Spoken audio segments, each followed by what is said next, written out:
இயேசுவில் பிரியமான சகோதர சகோதரிகளே, இயேசு தம்மில் நம்பிக்கை கொள்வோரை உண்மையான திராட்சை செடியாக அவரோடு இணைந்து வாழ அழைப்பு விடுக்கிறார். செடியோடு இணைந்திருக்கின்ற கொடிதான் உயிரோடு இருக்கும். செடியை விட்டு பிரிந்த கொடி மடிந்து போகும். இந்த உருவகத்தில் இயேசுவுக்கும் தந்தை இறைவனுக்கும் இடையே உள்ள உறவு பற்றியும், இயேசுவே என்றும் திராட்சை செடியை நட்டு வளர்ப்பவர் என்றும் இந்த உவமை வழியாக தெளிவுபடுத்துகிறார். தந்தை இயேசுவோடு கொண்டுள்ள உறவு மனித உறவுகளை கடந்தது.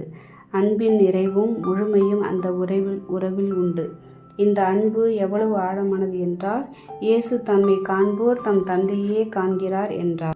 இப்படியாக தந்தையாம் கடவுளுக்கும் இயேசுவுக்கும் இடையே நிலவுகின்ற உறவு இயேசுவுக்கும் சீடருக்கும் இடையே நிலவுகின்ற உறவாக மாறுகிறது. அதாவது இயேசு தம்மை செடிக்கும் தம் சீடர்களை கொடிக்கும் ஒப்பிடுகிறார். இயேசு செடி என்றால் அவரில் நம்பிக்கை கொள்ளும் நாம் கொடிகள். கொடி செடியோடு இருந்தால் வாழ்வு பெறும். இயேசுவோடு இணைந்திருத்தலில் இரு அம்சங்கள் உண்டு.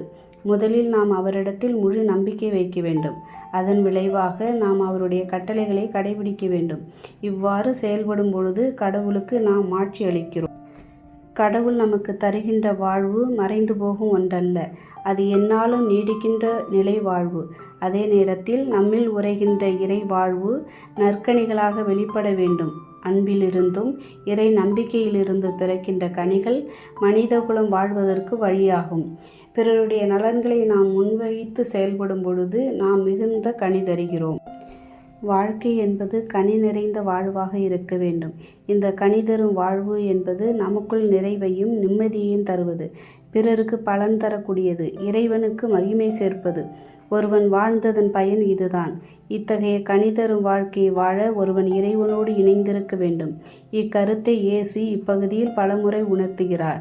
இணைந்திருத்தல், நிலைத்திருத்தல் என்னும் வார்த்தைகளை மிக ஆழமாக உணர்த்துகிறார். இயேசு என்னோடு இருந்தாலன்றி தானாக கனிதர இயலாது.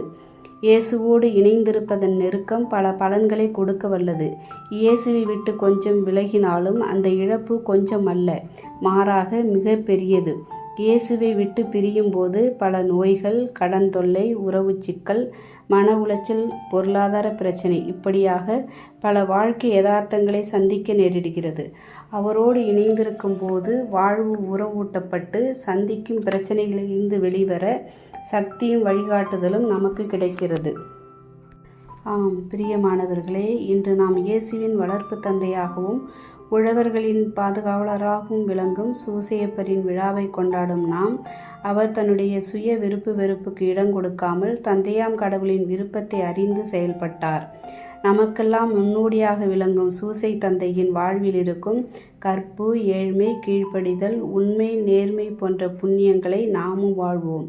இயேசுவோடு இணையும் போது நாம் விரும்பி கேட்பதையெல்லாம் கிடைக்கும் என்பதை உணர்ந்து செடியும் கிளையுமாக, கிளையும் கொடியுமாக, கனிதரும் மரமாக இயேசுவோடு இணைந்து கொள்வோம். இறையாசி பெறுவோம். ஆமீன்.